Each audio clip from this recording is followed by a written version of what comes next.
Hey guys, and welcome back to Battlefront updates and a bit of a Star Wars Battlefront news roundup.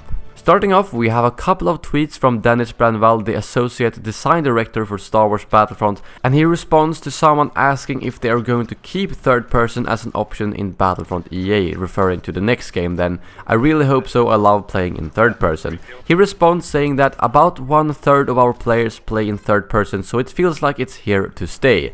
This is obviously not any surprising news. I would have been very surprised if they for some reason removed this feature to the next game, but what I'm most intrigued about regarding this tweet is the fact that only 1/3 of all the players are using third person. I mean, third person is better than first person, there's no denying that. I use it all the time because I'm able to see the enemies even if I'm standing behind a wall or behind some sort of object, and this you cannot do in first person, so third person really is superior in that case, and I'm really surprised that so many are playing in first person.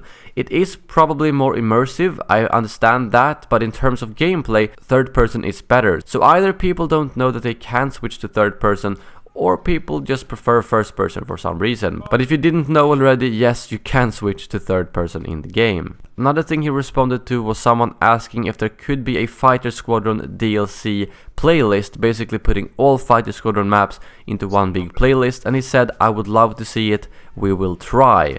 So at least that's something positive. It seems like they will at least consider it, and I still have my hopes up for some final changes for this game.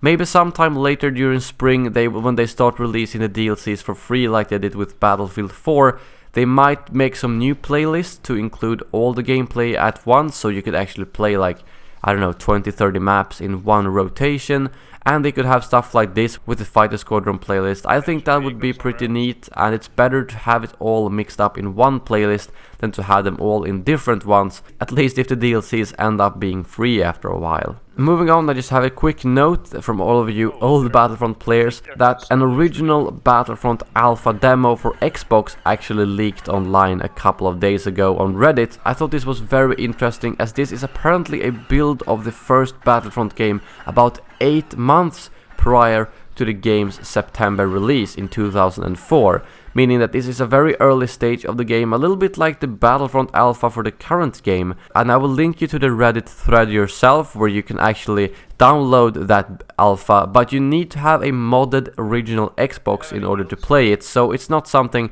that's too easy to come across. I do have an original Xbox, but I'm honestly not entirely sure how to mod it, so I don't think I'm gonna fiddle with that. I don't wanna break my old Xbox. I need that to be kept alive so I can still experience Battlefront 1 and 2 on it. But you can also find a clip showing the actual gameplay from someone who do have a modded Xbox, so if you don't wanna play it yourself, you can simply watch this gameplay and see how different it looks compared to the actual release version. Lastly, you guys know that DICE haven't been the greatest in terms of banning hackers on PC.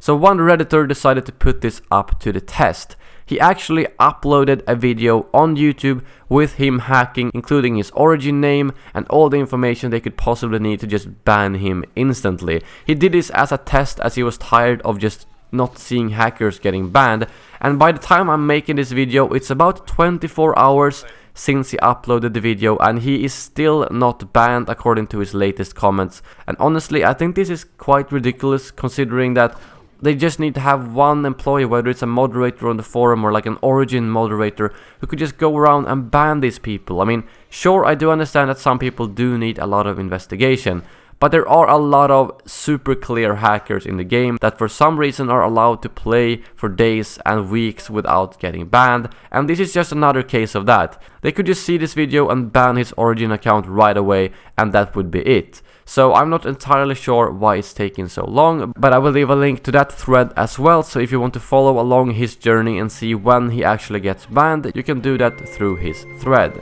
But that is all for this video. Thank you very much for watching, and as always, may the Force be with you.